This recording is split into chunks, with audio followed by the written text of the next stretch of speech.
Hello नमस्कार साथियों, कैसे हो आप सब लोग। आप सब लोगों की पढ़ाई अच्छे से चल रही होगी, है ना।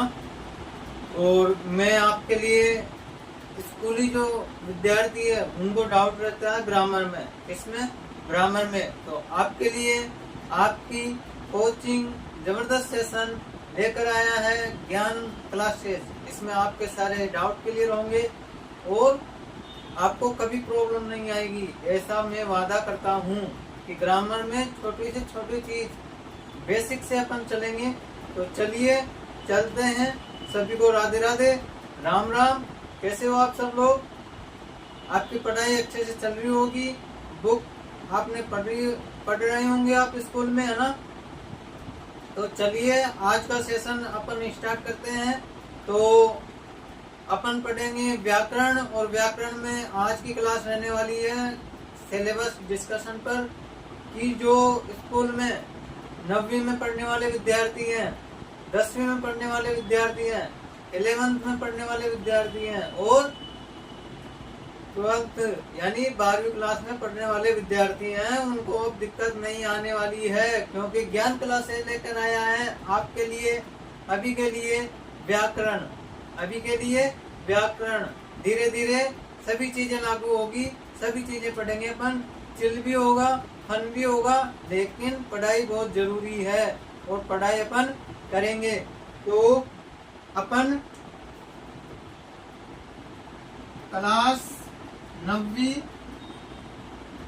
10वीं, 11वीं और 12वीं क्लास के लिए ग्रामर,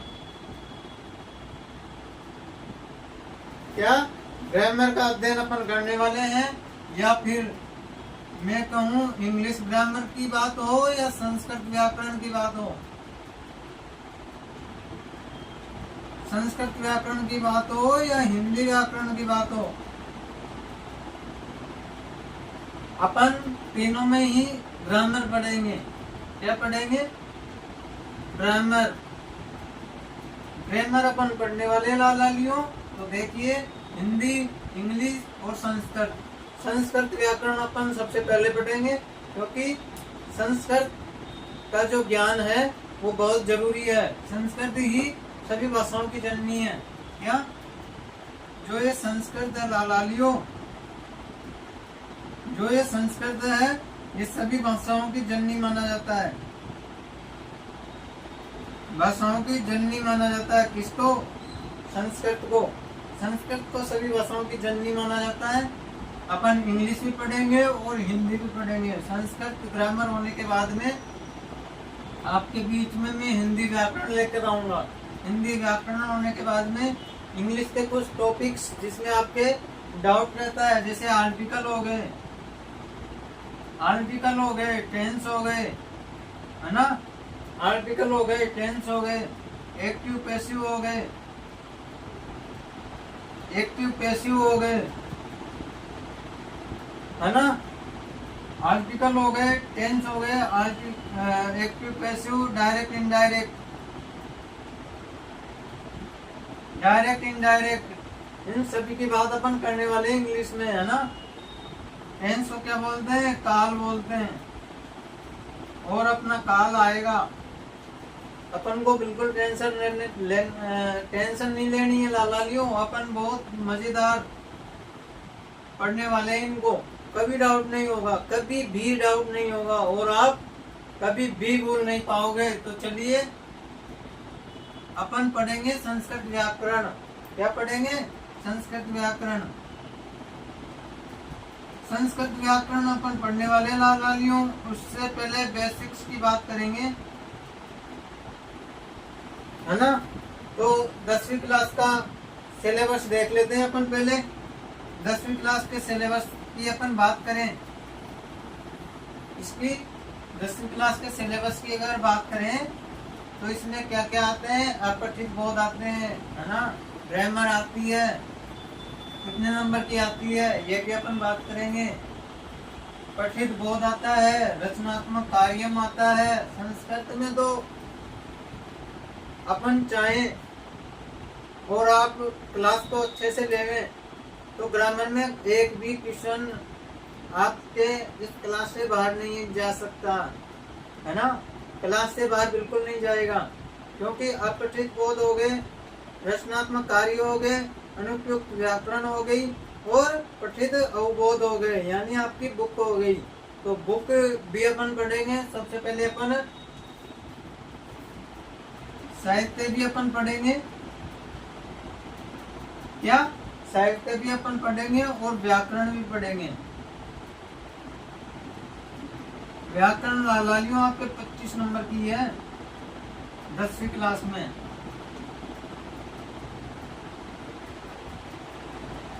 लाल लाली आपके साहित्य भी पढ़ेंगे पहले और व्याकरण भी पढ़ेंगे।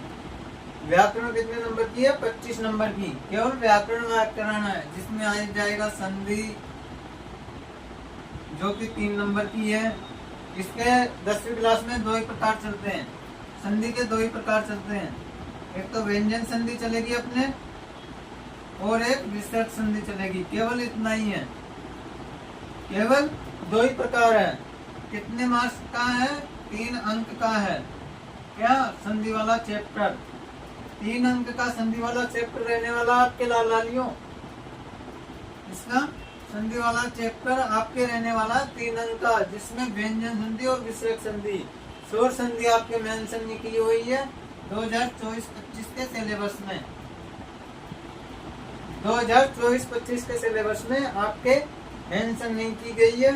अब 25-26 का जो सिलेबस आएगा उसमें अगर मेंशन कर दिया जाता है स्वर संधि को, तो आपको जरूर पढ़ाया जाएगा, अभी के लिए व्यंजन संधि और विसर्ग संधि आपके दी हुई है। इसमें संधि में 2 ही प्रकार दिए हुए हैं, है ना। संधि हो गई, समास है,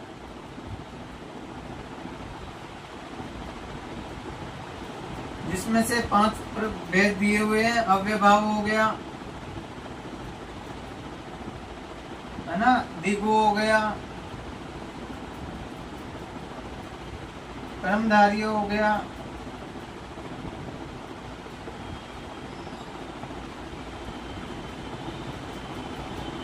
है ना। और तीसरा प्रकार आपके दिया हुआ प्रत्यय, चौथा दिया हुआ है आपके उपसर्ग।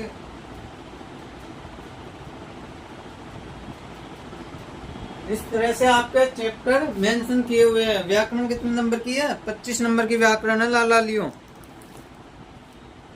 25 नंबर की आपके व्याकरण रहने वाली है। फिर 5वें नंबर पर अव्यय आ जाते हैं।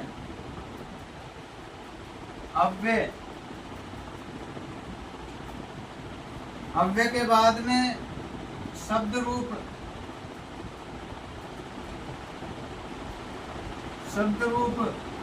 धातु रूप, शब्द रूप, धातु रूप, ये आपके व्याकरण में आ जाते हैं लालियों। ये आपके व्याकरण में आ जाते हैं। और क्या क्या आ जाता है आपके? अव्यय पद हो गए, उपसर्ग हो गए, संज्ञा ज्ञान। 8वां टॉपिक आपके संज्ञा ज्ञान का रह जाता है।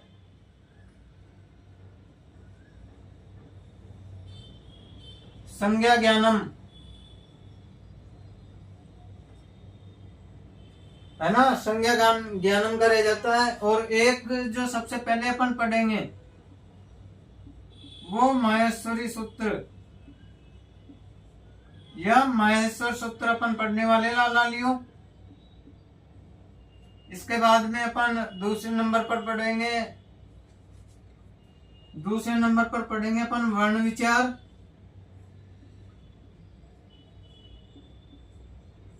तो अपना ये सिलेबस रहने वाला है, अपन ये सारी चीजें पढ़ने वाले हैं। संधि में अपन को 2 ही प्रकार पढ़ने हैं, याद रखिएगा, व्यंजन संधि और विसर्ग संधि। समास अपन पढ़ने वाले हैं, अव्ययभाव, दिगु हो गया, क्रमधारी हो गया, द्वंद्व समास भी है आपके मेंशन किया हुआ है ना। तो ये सिलेबस याद होना चाहिए आपको। एक टॉपिक और रह जाता है आपका 9वां टॉपिक रह जाता है आपके कारक का। कारकाणी। कौन सी कहानी? कारकाणी, यानी कि कारक रह जाते हैं आपके 9वां टॉपिक, है ना। 9वां टॉपिक आपके कारक का रह जाता है। 8वां संज्ञा ज्ञानम का, संज्ञा का ज्ञान, है ना। 5वां अव्यय, न व्यतीति अव्यय। अव्यय किसे कहते हैं? न व्यतीति अव्यय।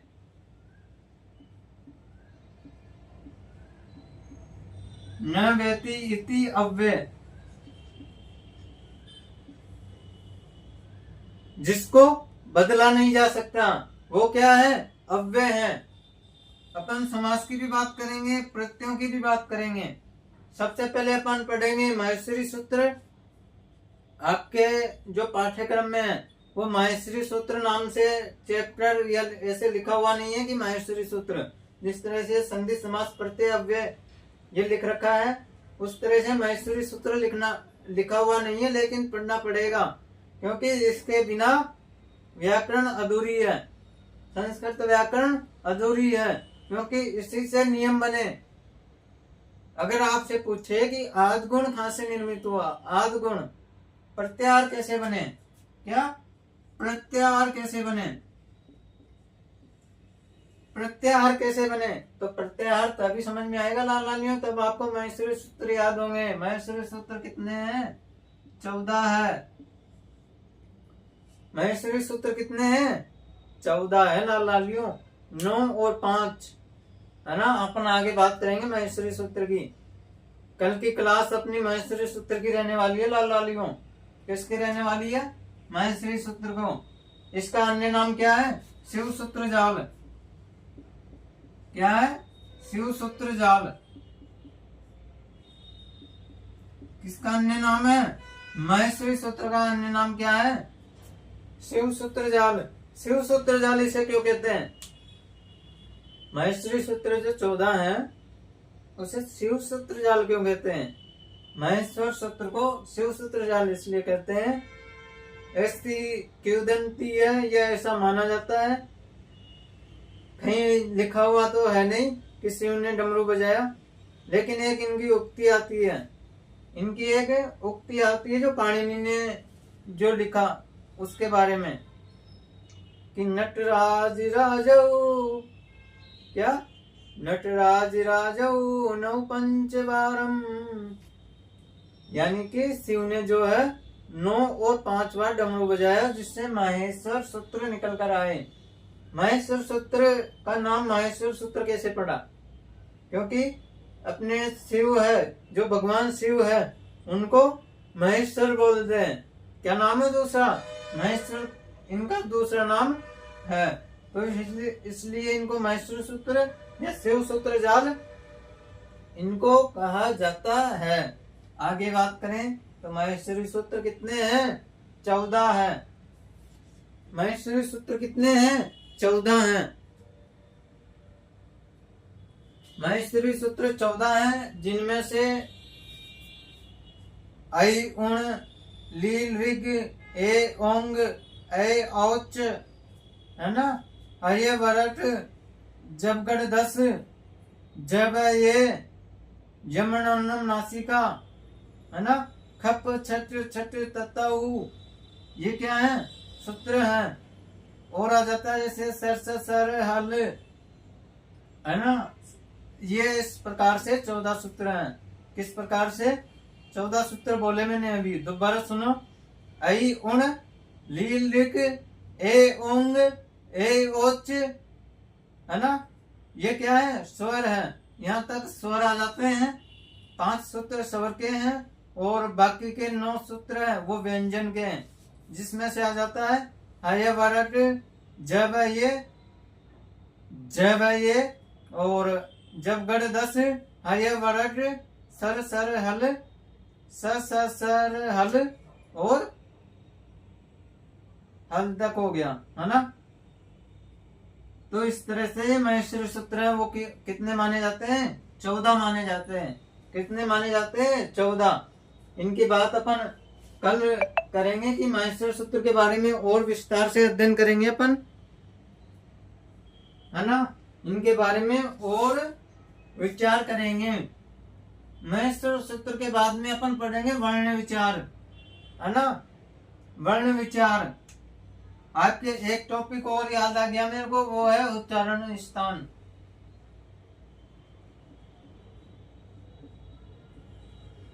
उच्चारण स्थान। देखो वर्ण विचार अपन पढ़ेंगे, उसके बाद में महेश्वर सूत्र जैसे कंप्लीट होगा अपन वर्ण विचार की ओर चलेंगे। वर्ण विचार में जो है स्पर्श व्यंजन कितने हैं, है ना। इस तरह से स्पर्श व्यंजन कितने माने जाते हैं, स्पर्श वर्ण माने जाते हैं 25 माने जाते हैं लालियों। स्पर्श वर्ण कितने माने जाते हैं, 25 माने जाते हैं। स्पर्श वर्ण कितने, 25। और सघोष या अघोष व्यंजन वर्ण वर्ण कितने माने जाते हैं, अघोष और सघोष। इनकी अपन बात करेंगे। महाप्राण की बात करेंगे, अलग प्राण की बात करेंगे। और आ जाता है च, त्र और ज्ञ। इनको संयुक्त वर्ण माना जाता है, इनको संयुक्त वर्ण माना जाता है। जैसे हो गया ये द, है ना। इनको क्या संयुक्त व्यंजन माने जाते, संयुक्त व्यंजन माना जाता है, संयुक्त वर्ण माना जाता है। क्या माना जाता है, संयुक्त वर्ण माना जाता है। तो इन सब की अपन बात करने वाले हैं वर्ण विचार में।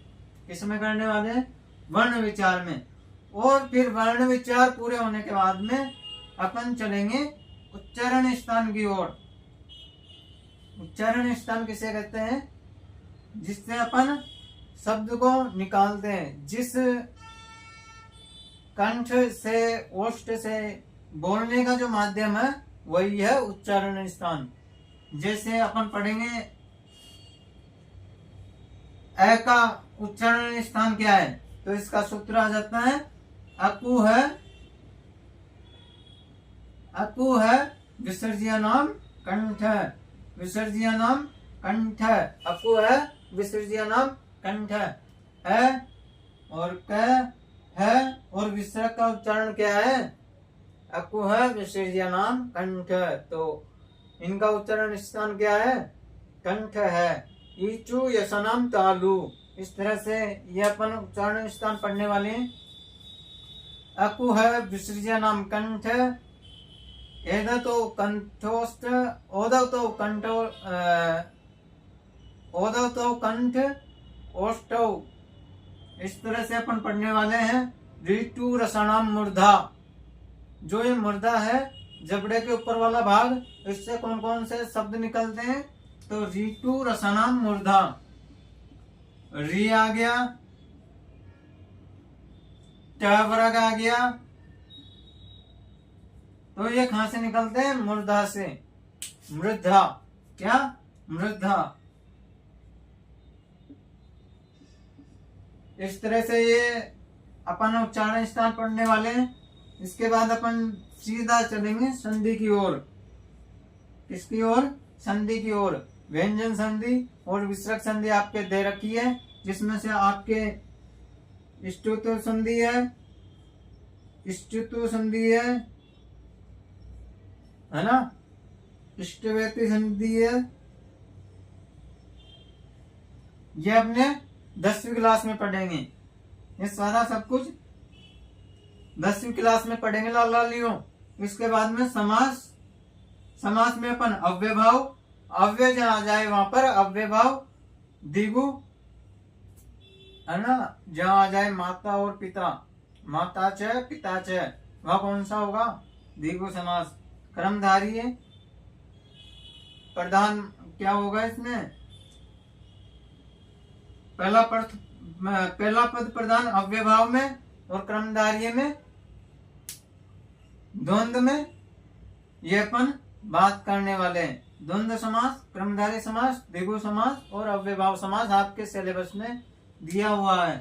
किसके सिलेबस में, 10वीं क्लास के सिलेबस में। प्रत्यय अपन पढ़ेंगे, उपसर्ग अपन पढ़ेंगे, अव्यय पढ़ेंगे, संज्ञा ज्ञान पढ़ेंगे, कारक पढ़ेंगे। कारक कितने दिए हुए हैं आपके? 6, केवल 6 कारक दिए हुए हैं। धातु रूप अपन पढ़ेंगे, शब्द रूप अपन पढ़ेंगे। तो चलिए अब 11वीं 12वीं का कॉमन है वो तो सिलेबस, उसकी भी बात कर लेते हैं।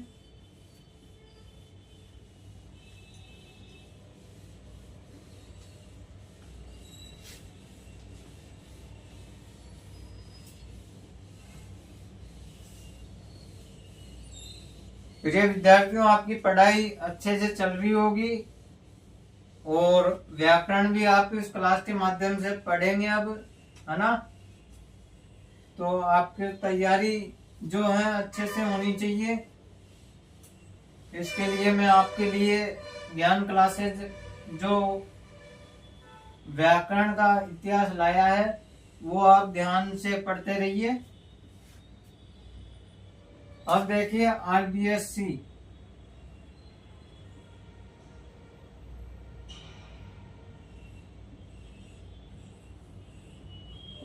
इलेवेंथ और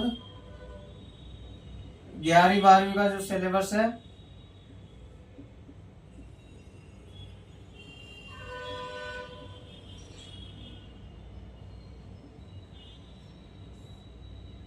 ये आपके सामने डिस्कस करने जा रहा हूं मैं, जो कि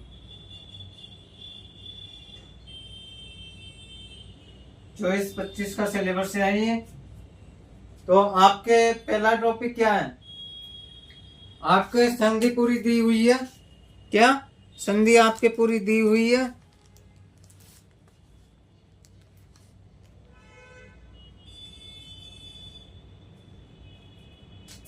पहला आ जाता है आपके पठित बोध।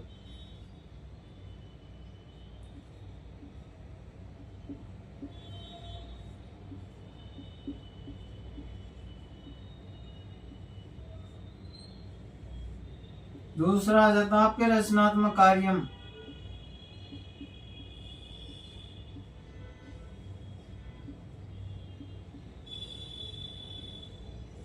क्या आ जाता है? रचनात्मक कार्यम। तीसरा आ जाता है अपठित या अपठित।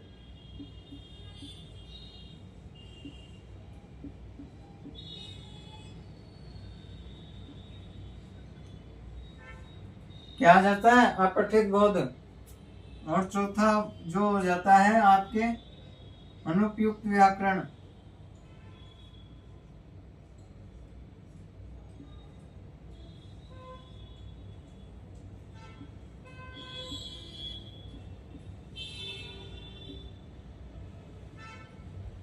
है ना, ये आपके रहने वाला लाला लियो, है ना।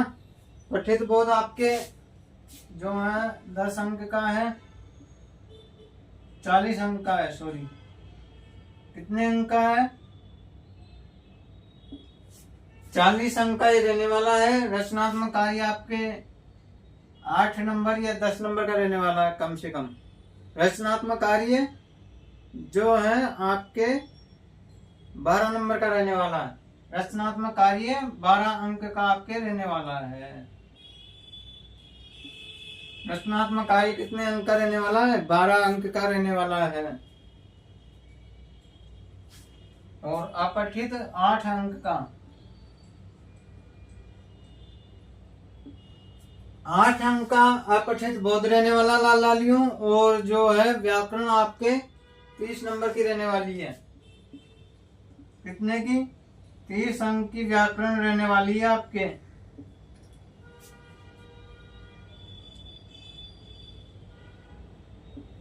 तीस अंक की व्याकरण रहने वाली है।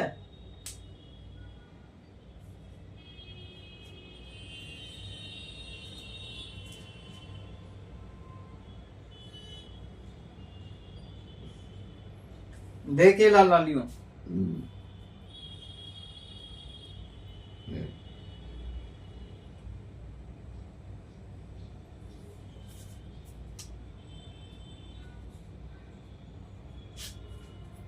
और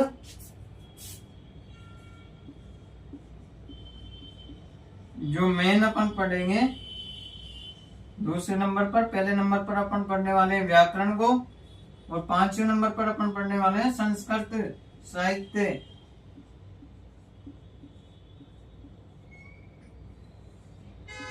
जो कि 10 अंक की रहने वाली है। किसी को नहीं छोड़ना लाला लियो। अपठित बोध 8 अंक का है। ये नहीं कि 8 अंक को अपन बाद में देख लेंगे, पहले व्याकरण देख ले क्योंकि 30 नंबर की है। जब पठित बोध देख लेते हैं 40 अंक का है। नहीं लाला लियो, पहले अपन पढ़ेंगे व्याकरण। व्याकरण से ही जो है साहित्य का अपन आगे का प्रोसेसिंग या अपन आगे पढ़ पाएंगे, क्योंकि व्याकरण ही भाषा की जननी है। भाषा अपन पढ़ते हैं ना, भाषा अपन पढ़ते हैं तो उसमें व्याकरण प्रमुखतः मानी जाती है। तो अपन व्याकरण पहले पढ़ेंगे। व्याकरण है 30 नंबर की।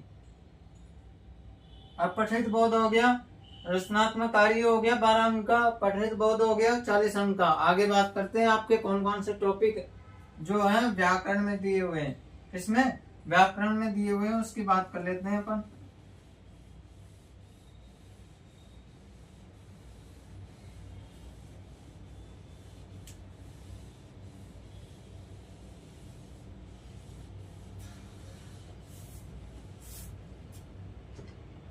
अपन देख लेते हैं व्याकरण। व्याकरण का सिलेबस आपके सामने मैं लेकर आने वाला हूं। क्या क्या पढ़ेंगे अपन, देखिए ध्यान से। पहला टॉपिक आपके रह जाता है व्याकरण में किसका, वर्ण विचार का। किसका रह जाता है, वर्ण विचार का रह जाता है लाला लियो।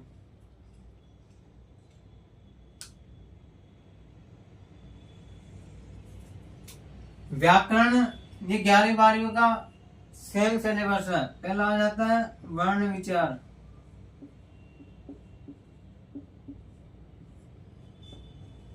दूसरा आ जाता है उच्चारण स्थान,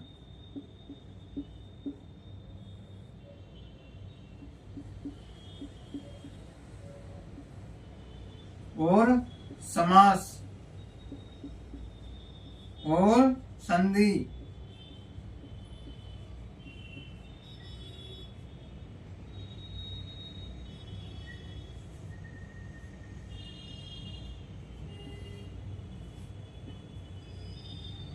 और प्रत्यय, विभक्ति,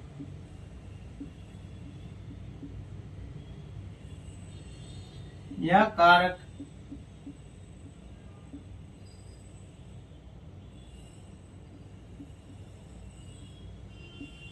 फिर आ जाता है शब्द रूप। क्या, शब्द रूप। फिर आ जाता है धातु रूप।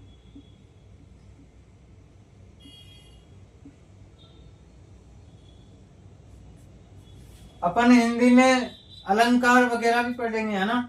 अपन संस्कृत व्याकरण पढ़ रहे हैं तो अपन जो है अलंकार हिंदी में पढ़ेंगे, छंद पढ़ेंगे, है ना। तो यहाँ पे भी फिर रचनात्मक कार्य में रह जाएगा। किसमें, रचनात्मक कार्य।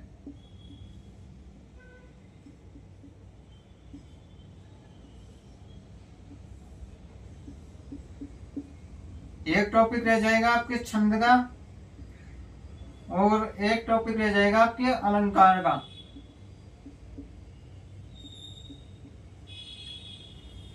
ये अपन पूरी बात करने वाले हैं आगामी दिनों में, आगामी कक्षाओं में। तो सभी विद्यार्थी हैं, ध्यान पूर्वक पढ़ते रहिएगा। ये आपका सिलेबस है, साथ में ही जो है अपन पढ़ते रहेंगे। कोई भी डाउट होगा वो क्लास में सोल्व करवा दिया जाएगा। तो ये आपके टॉपिक है ना। विभक्ति सप्तमी तक है, प्रथमा से सप्तमी तक अपन पढ़ने वाले हैं। प्रथमा से सप्तमी तक, प्रथमा से सप्तमी तक अपन पढ़ने वाले हैं।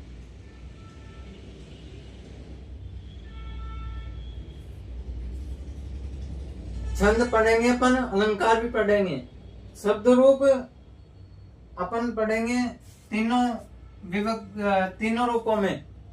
धातु रूप अपन पढ़ेंगे। 3 रूप होते हैं इसके। कितने प्रकार की धातुएं होती है? 3 प्रकार की। 3 प्रकार की जो है धातुएं होती है। पहली होती है प्रश्मयपदी।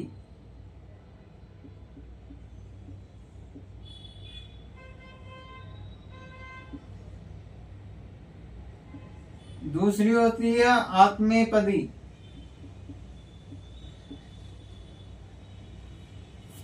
और तीसरी कौन सी होती है? उभयनिपदी। उभयपदी। ये क्या है? धातुओं के प्रकार हैं।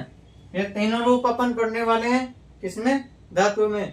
कि प्रश्मयपदी धातु कौन सी होती है, आत्मनिपदी धातुएं कौन सी होती है, उभयनिपदी धातुएं कौन कौन सी होती है, ये अपन पढ़ने वाले हैं। उच्चारण स्थान अपन पढ़ने वाले हैं। अकु विसर्जनाम कंठ है ना, ऋतु रसनाम मूर्धा, ऋतु रसनाम है ना। इस तरह से अपन पढ़ने वाले हैं। समास अपन पढ़ेंगे। संधि के आपके तीनों प्रकार दिए हुए हैं। स्वर भी है, तो व्यंजन संधि भी है, तो विसर्ग संधि भी है। अपन इनको बहुत ध्यान से पढ़ने वाले लालियों, क्योंकि इनमें से जो है 3 से 4 नंबर, संधि में से 3 से 4 नंबर तक के क्वेश्चन आ सकते हैं। और सीधा सा वो उठा के पूछ लेगा आपसे।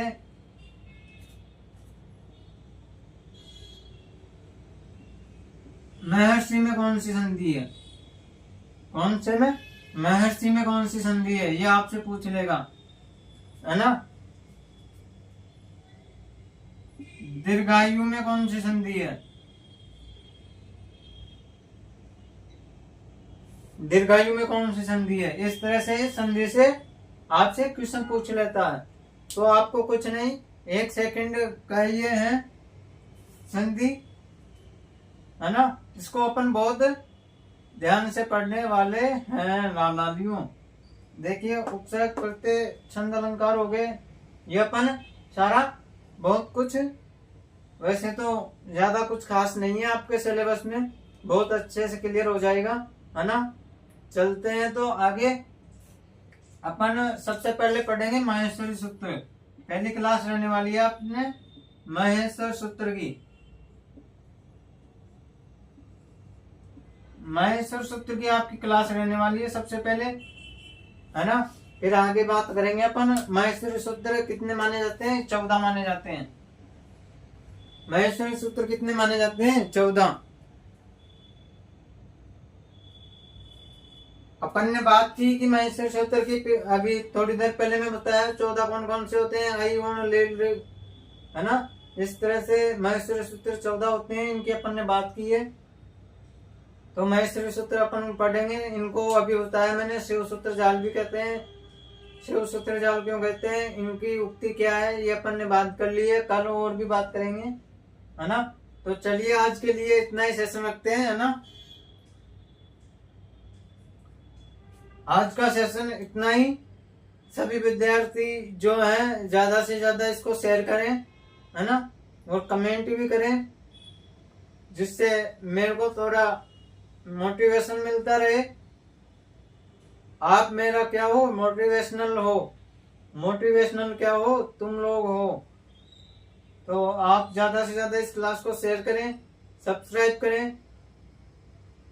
राधे राधे, है ना। चलते हैं, आज इतना ही। मिलते हैं अगली क्लास में, नेक्स्ट क्लास में। तो चलिए लालियों, धन्यवाद।